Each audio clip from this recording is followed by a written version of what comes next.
TV7 मराठीमध्ये आपल्या सर्वांचं सहर्ष स्वागत आहे। सर्वात महत्त्वाचा निर्णय झालेला आहे, मंत्रिमंडळ बैठक झालेली आहे, त्याविषयी महत्त्वाची अपडेट पाहणार आहोत। चॅनलला सबस्क्राइब करा। अतिवृष्टीग्रस्त शेतकऱ्यांसाठी 2215 कोटींची मदत जाहीर, फडणवीस सरकारचा मोठा निर्णय। चिंचाळा, शेकापूर, देसूर, बिडसांगवी परिसरात अतिवृष्टीचा तडाखा, शेती पाण्याखाली, पिकांचे मोठ्या प्रमाणात नुकसान। पुणे जिल्ह्यात पावसाचा शेतीला मोठा फटका, एकूण 273 हेक्टरवरील पिकांचे झाले नुकसान। पुरामुळे राज्यात 62 लाख एकर क्षेत्र बाधित, 30 जिल्ह्यात 195 तालुक्यातील 654 मंडळांना तडाखा। महाराष्ट्रात पुढील 5 दिवस मुसळधार पावसाचा धुमाकूळ सुरू राहणार, पूरस्थिती तीव्र होण्याची शक्यता। मराठवाड्यातील अतिवृष्टीचा एकनाथ शिंदेंनी घेतला आढावा, जिल्हाधिकाऱ्यांशी फोनवरून संवाद साधून त्यांना योग्य त्या सूचना दिलेल्या आहेत। त्यामुळे आता पूरस्थितीत अडकलेल्या शेतकऱ्यांना बाहेर काढण्यासाठी योग्य त्या सूचना देऊन मुख्यमंत्र्यांनी मराठवाड्यातील परिस्थितीचा आढावा घेतलेला आहे। शेतीमालाला हमीभाव आणि कर्जमाफीबाबत निर्णय घ्या, बच्चू कडूंचा नागपुरात भव्य आंदोलनाचा सरकारला इशारा। पूरग्रस्त पंजाबमधील शेतकऱ्यांवर दुहेरी संकट, भात पिकावर हळदी रोग आणि चायनीज व्हायरसचा प्रादुर्भाव झाल्याची माहिती। राज्यातील शेतकऱ्यांसाठी महत्त्वाची बातमी आहे, खरीप हंगाम 2025 साठी आवश्यक असलेल्या ई-पीक पाहणीसाठी आता 30 सप्टेंबरपर्यंत मुदतवाढ देण्यात आलेली आहे। सर्व शेतकऱ्यांनी आता मोबाईलवरून ही ई-पीक पाहणी करून घेणं गरजेचं, त्याच्याशिवाय तुम्हाला कोणतेही अनुदान आणि पीक विमा येणार नाही।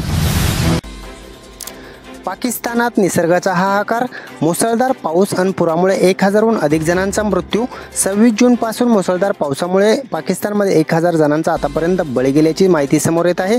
30 लाख लोकांना सुरक्षित तळी हलवण्यात यश।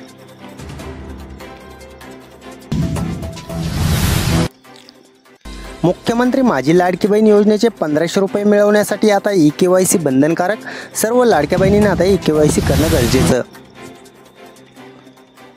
मराठा समुदायाला कुणबी दाखला प्रदान करण्याचा ठराव 2012 साली मंजूर झाला होता।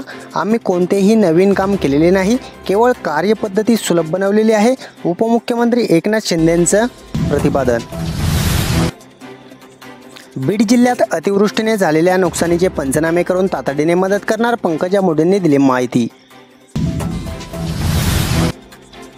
10 कोटींचे बक्षीस, 4 तास चकमक, दबा धरून बसलेल्या माओवाद्यांचा जवानांनी केला खात्मा। विदर्भ, मराठवाड्यात पावसाचा अजूनही अंदाज, बहुतांशी भागात ढगाळ हवामानासह पावसाची अजूनही शक्यता। पाकिस्तान सैन्याने त्यांच्याच देशात हवाई हल्ला केला, महिलांसह मुलांसह 30 जणांचा मृत्यू। शेतकऱ्यांना तातडीची मदत हाच एकमेव उपाय, आमदार संदीप क्षीरसागर यांचे प्रतिपादन। नुकसानग्रस्त भागात केली पाहणी, शेतकऱ्यांना तातडीची मदत पुरवण्यासाठी पाठपुरावा करणार। सोयाबीन, मका, तुरीचे भाव दबावतच, खरेदी सुरू करण्याची शेतकऱ्यांची मागणी। सध्या खरीपातील महत्त्वाच्या पिकांचे भाव दबावतच आहेत, तर शेतकऱ्यांची खरेदीसाठी मागणी। ओला दुष्काळ जाहीर करा, नाहीतर राज्याची परिस्थिती नेपाळसारखी करू, शेतकऱ्यांचा माहितीला इशारा। शेतकऱ्यांना मिळणार 127 कोटींची भरपाई, शेतकऱ्यांच्या खात्यात आता लवकरच कांदा अनुदान सुद्धा येणार, त्याच्यासाठी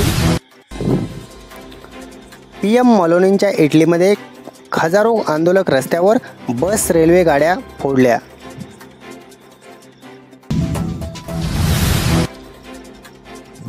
नवरात्र उत्सवात पावसाचा गरबा, जाता जाता तडाखा देणार, IMD कडून सतर्कतेचा इशारा।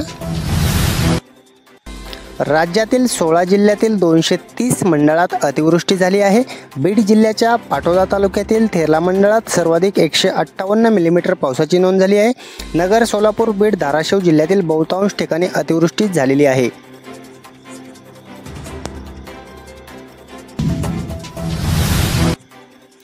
वाहतूक कोंडीला नवा पर्याय, पुण्यात धावणार double decker bus, Hinjewadi, Kharadi, Magarpatta मार्गावर सुरू होणार।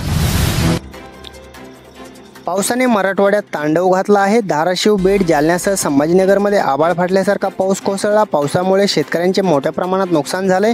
आतापर्यंत शेकडो जनावरे दगावली गेलेली आहेत, त्यामुळे आता मागील 24 तासात मराठवाड्यात मोठा पाऊस।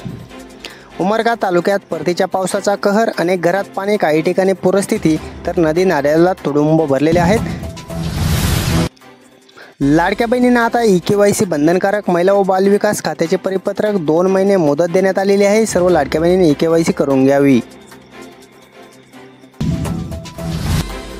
TV7 मराठीमध्ये जर नवीन असाल तर चॅनलला सबस्क्राईब करा, व्हिडिओला लाईक करा, कमेंटच्या माध्यमातून तुमचा जिल्हा नक्की कळवा. तुमच्या जिल्ह्यातील बातमी आपण देणार आहोत, त्यामुळे अशाच प्रकारच्या नवनवीन अपडेट पाहण्यासाठी चॅनल सबस्क्राईब करून ठेवा आणि हा व्हिडिओ संपूर्ण शेतकऱ्यांपर्यंत शेअर करा, कारण अशाच प्रकारच्या नवनवीन बातम्या, ठळक बातम्या तुमच्यासाठी आपण घेऊन येत असतो. चला, धन्यवाद सर्वांचे मनपूर्वक.